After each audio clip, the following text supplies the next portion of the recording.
Your ego is your enemy. ሰላም ዩቲዩብ። በዛሬው ቪዲዮአችን ኢጎ የሚያስከትለውን ችግር የምንመለከት ይሆናል። ምስጋናው አስራት ነኝ። ይህንን ቪዲዮ ከመጀመራችሁ በፊት እዚህን ዩቲዩብ ቻናል ሰብስክራይብ በማድረግ ብትጀምሩት መልካም ነው።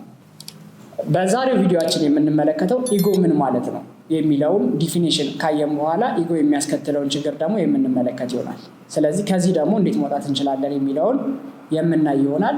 መጨረሻ ላይ የመጽሐፍ ሪኮመንድ አድርጌያችሁ ቪዲዮውን እንጨርሳለን። ኢጎ ማለት ምን ማለት ነው? ኢጎ ማለት ሁሉም ነገር እንደምታውቅ ከማንም ምክር ክሪቲሲዝምን መቀበል እንደማያስፈልግህ አእምሮ ከነገረህ ያ ኢጎ ይባላል። ይህም ኢጎ በህይወታችሁ ውስጥ ካለ መድረስ ከምትችሉት ማሳካት ከምትችሉት ነገር እንቅፋት ይሆንባችኋል፣ ያስቀራችኋል፣ ወደኋላ ይጎትታችኋል። ስለዚህ ከእንደዚህ አይነት ስሜት እንድትወጡ ኢጓችሁ እንቅፋት ስለሚሆን ይህንን ኢጎ ገና ከእንጭጩ መቅጨት ይጠበቅባችኋል ማለት ነው። የሆነ ቪዲዮ ላይ ብዬ ነበረ፣ ምሳሌ ላይ እየተጠቀሰ መሰለኝ።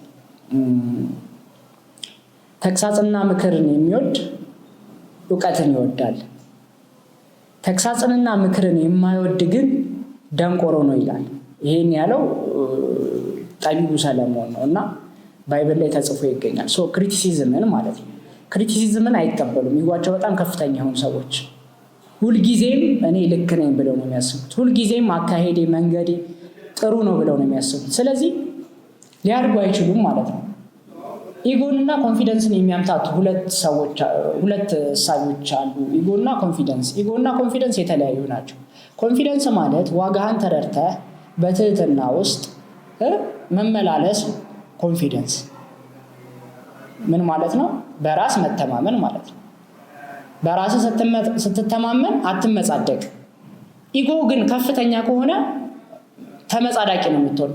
ያላንተ ስራ አይሰራም፣ ያላንተ ምንም ነገር መከናወን አይችልም ብለህ ነው የምታስበው እና ይቺ ምድር የምትዞረው በአንተ ዛቢያ እንደሆነ አድርገህ ታስባለህ።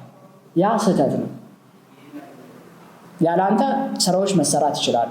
ያላንተ ትምህርት ቤት ከሆነ ትምህርቱ ይቀጥላል። ያላንተ ፍሬንድሺፕ ከሆነ ፍሬንድሺፑ ይቀጥላል። ኢቭን ፍቅረኛ አንተ ከሌለ ሌላ ፍቅረኛ ትይዛለች። ይህንን መረዳትና መገንዘብ ያስፈልጋል። አንተ ብቸኛው ሰው አይደለህም በዚህ ምድር ላይ።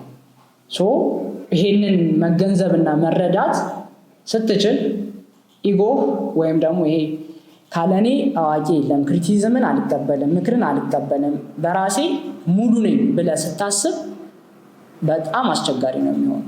አብዛኛው አሁን እኔ የሚገጥሙኝ ሰዎች አሉ፣ እስፔሻሊ የዩኒቨርሲቲ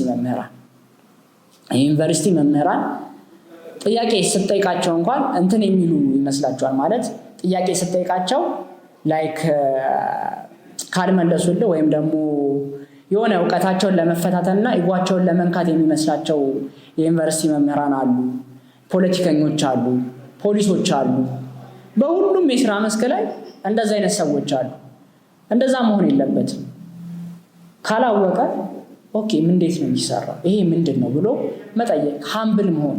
ከዚህ ቀደም ስለ ትህትና ቪዲዮ ሰርቼላችኋለሁ። ትህትና የሚያመጣቸውን የሚያጎናጽፈንን ጥቅሞች የሚያሳይ ቪዲዮ ሰርቼላችኋለሁ እና እሱን ወደኋላ ሄዳችሁ ማየት ትችላላችሁ።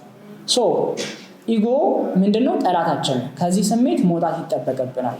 ወደፊት መጓዝ ይጠበቅብናል ማለት ነው። ከኢጎ ለመውጣት እንደዛ አድርገን ወደፊት ስንሄድ የተሻለ ዜጋ እንሆናለን፣ የተሻለ ሰው እንሆናለን። ከኢጎ መውጣት ይጠበቅብናል ማለት ነው። ይህንን ስናደርግ ግን ኢጓችን እንቅፋት መሆኑን መረዳት ይጠበቅብናል። በመጨረሻ መጽሐፍ ጋብዛችኋለሁ ብዬ ቃል ገብቼላችሁ ነበር። ኢጎ ኢዝ ዘ ኢነሚ የሚለውን መጽሐፍ እንድታነቡት ጋብዣችኋለሁ። ሃርድ ኮፒው ጃፋር ጋር እስከ 30% ቅናሽ አለ እና ጃፋር ጋር ሄዳችሁ ብትገዙ የተሻለ ነው። ሜክሲኮ በየሁሉም ብራንች አላቸው። ሳሪስ አላቸው፣ ሜክሲኮ አላቸው፣ ለጋር ጋር አላቸው። እኔ የምጠቀመው የለጋሩ ነው። ሂዳችሁ መግዛት ትችላላችሁ። ሀሳብ አስተያየት ካላችሁ ኢሜይል ልታደርጉልኝ ትችላላችሁ። ቴሌግራም ሊንክ ያለ ዲስክሪፕሽን ላይ፣ ኢንስታግራም አለኝ፣ ሊንክዲን ላይም ማውራት ትችላላችሁ። ምስጋናው አስራት ነበርኩኝ። ይህንን ቻናል ሰብስክራይብ አድርጉ። ለሌሎች ይጠቅማል ብላችሁ የምታስቡ ከሆነ ሼር፣ ቪዲዮን ከወደዳችሁት ላይክ፣ ሀሳብ አስተያየታችሁን ኮሜንት ላይ ያስቀምጡልኝ። አመሰግናለሁ።